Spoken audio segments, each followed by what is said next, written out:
Hello Buttercup, welcome back to my channel. Today's video is my top 5 spiritual books I love as an atheist. Now I did grow up in what you would call a spiritual household, not really focused on religion, but just learning about theology, philosophy, other people's belief systems, thanks to my grandmother. So I wasn't really religious in any aspect, other than there was a time where I was a Buddhist, and then also I was kind of experimenting, I don't know word for it, but trying out, I guess you would say, Christianity. And I was also, for about a decade, neo-pagan, but those were still more spiritual than religious. I actually thought for a very long time that all religions were the same. It was just different types, because my grandmother was a spiritual science minister, so she went to special school for that. She knows all about the religions and can technically, lawfully, marry you in any religion you like, or she can mix and match. She did quite a few mixing and matchings, actually, especially for couples that, let's say, were Christian and Jewish. So then she would mix Christian-Jewish wedding ceremony traditions. There were a few that, like, Christian atheist. Didn't really do much for the atheist, but we did a little bit for the Christian, and many, many other mixes and matches. It was really fascinating, but I am, like the title says, an atheist, and I have been since 2016, and that really is not changing. However, I can still say that there are quite a few books that I have read in the past when I was trying things out, or just learning as much as I can about religion and spirituality and theology and all of that fun stuff, when I was kind of being taught those things and then those subjects by my grandmother when she was practicing the ministry stuff. I think it's fascinating. I don't have a problem necessarily with religion unless you push it down other people's throats or you trying to invade people's privacy and personal life. Then there is a problem. So this might be a little weird for people that know that I'm already an atheist, but yes, I do like these particular books that have helped me a lot. Namely, these are more centered on mindfulness practice, staying in the present moment, understanding that you can only control so much, and then you have to let go of the things you can't control. And that just goes a little deeper into how you do that, and, you know, explanations and examples, because it was very hard to wrap my head around it for quite some time, but I finally got to it, and it has changed my life. So I'm going to share these 5 books and then some bonus books about spirituality. The first one, actually, not necessarily about the practice, which I just had a whole intro in, but this is Living Buddha, Living Christ by Thich Nhat Hanh. He is actually one of the only spiritual / religious leaders that I trust. He was an amazing person. He sadly passed away, but he was in his 90s, and he lived a fantastic life with a lot of social justice and charity and not being a hypocrite. Amazing, right? Hard to find, not even just with religious and spiritual leaders, but he walked the walk, and this is what you can see in Living Buddha, Living Christ. He is talking about the similarities of Christ and Buddha, and also interacting with Christians, and how he has learned things of interacting with other religions, but more specifically Christians. And he has a fantastic quote in Living Buddha, Living Christ. I'm paraphrasing because I suck at being specific, but it is, there are a lot of Christ followers, but they are not Christ-like in their actions or their words. And yes, I can say that is accurate. Now that is a 5 out of 5 star read. It is very awe-inspiring and also makes you think. Now, the second book is The Untethered Soul by Michael A. Singer. I found this when I was having trouble accepting the fact during my trauma therapy that I had to let go of things that I cannot control. It was very difficult. And I was really just pushing back on that whole concept. And also the idea and the action of your thoughts do not matter until you assign meaning to those thoughts. And this is discussed in this novel because he was very anxious and he was existential crises all the time, like me. And then we go into the road of staying in the present and letting go of things you cannot control, and how that changed his life.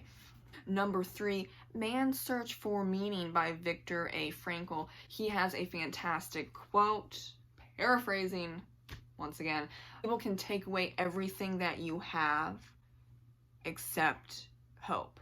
Hope is the strongest factor in situations like prisoners of war, or he was a prisoner during the Holocaust. And so Man's Search of Meaning is how him and others dealt with everything that was going on with them. And what Victor found was hope. Even if it was just a little bit of hope, holding on to that hope is what got a lot of people through. Also community, also kindness, and taking it one day at a time. And I really, really found this book to be fascinating and important, absolutely important. I think everyone should read Man's Search for Meaning, because he discusses how you can find the light at the end of the tunnel even during the worst imaginable situations that you can think of. He then afterwards helped hundreds if not thousands of people with their inner turmoil, and is a very well-known therapist. He unfortunately passed away, but his legacy still lives on.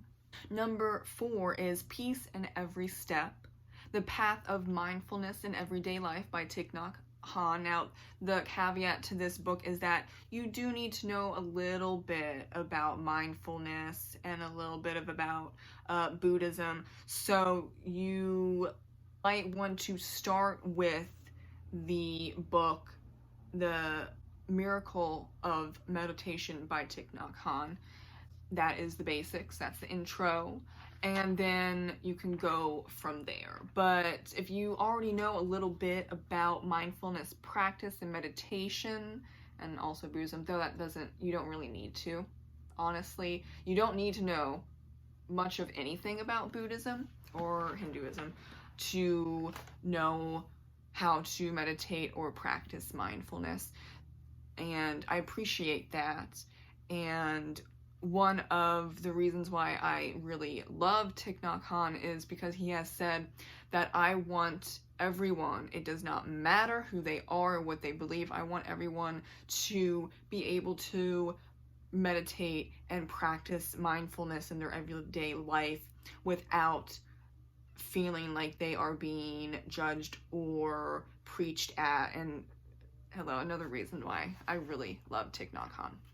So if you're an atheist or agnostic, or you're a Christian, you're Muslim, whichever belief or non-belief that you have, Thich Nhat Hanh is a good resource if you don't want to feel like you're being pushed to believe or convert to Zen Buddhism. Number 5 is The Places That Scare You by Pema Chödrön, and she is a Buddhist nun. And I read this during a very scary time in my life. That's why I picked up the book, right? And very helpful. It is basically, paraphrasing again, that it feels like you're dying, or like you're like in the worst situation possible if you are feeling the fear, but do it anyway. It does feel like you're dying sometimes when you have an extreme fear. I have felt that many times. I still feel that with my driving phobia that I'm still working on. 30 years old, have a fear of driving. I get that there are some where it's like, oh, I am terrified of spiders and I will freak the hell out. I can't do it. It feels like I'm dying. The fear is a feeling that can be overcome, and this book helps in differing ways on how to overcome fear, and focusing that with practicing mindfulness. We've got 2 bonus books, so I'm gonna put up number 6 is Be Here Now by Ram Dass, and this is like I think pretty sure that my grandmother met him a couple times. This is that dude with the really fantastic beard. He kind of looks like Santa, okay? He kind of looks like Santa. And I don't know if he ever specifically said that he was Hindu, but you get to like a yogi guru feel in the 60s, 70s, 80s, 90s. There's always great nuggets of truth and helpfulness and tips and tricks. So Ram Dass, Be Here Now, is very good with staying in the present moment, and why staying in the present moment can help you tremendously. It does lean a little religious, so I don't know if you are interested in that at all, but then you could also look up his teachings on YouTube and see if that's okay, and then go into the book or his mini books. This one isn't as religious, though still has a little bit of religion in there. Now, another bonus, and this is a interesting one because I've seen this book in a lot of spiritual categories, but it's about the power of myths, and it's Joseph Campbell's The Power of Myth. Wow. Amazing, right? Okay, so this is, if you want to know more about myths and spirituality, not necessarily religion, but also religion, how those fit into society and cultures, and how they're shaped, and how they then create a zeitgeist, and just all that stuff, I definitely recommend The Power of the Myth.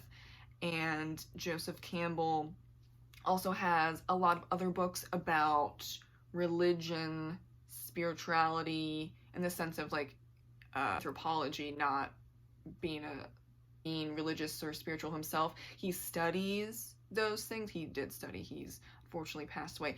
My grandmother also met him, and she went to a few of his lectures. Jealous. I actually have a lot of his books that are like 1st or 2nd editions because she bought them when they came out.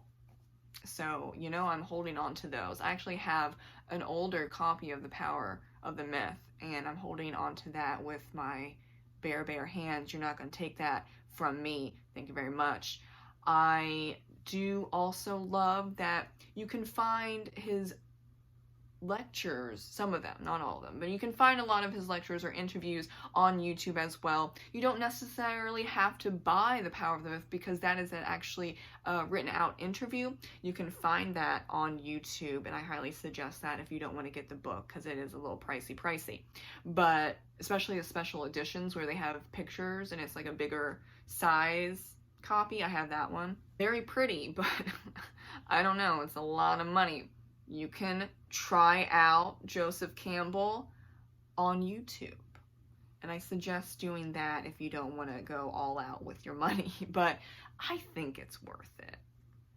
Thank you so much for watching, and I hope you have a great rest of your day.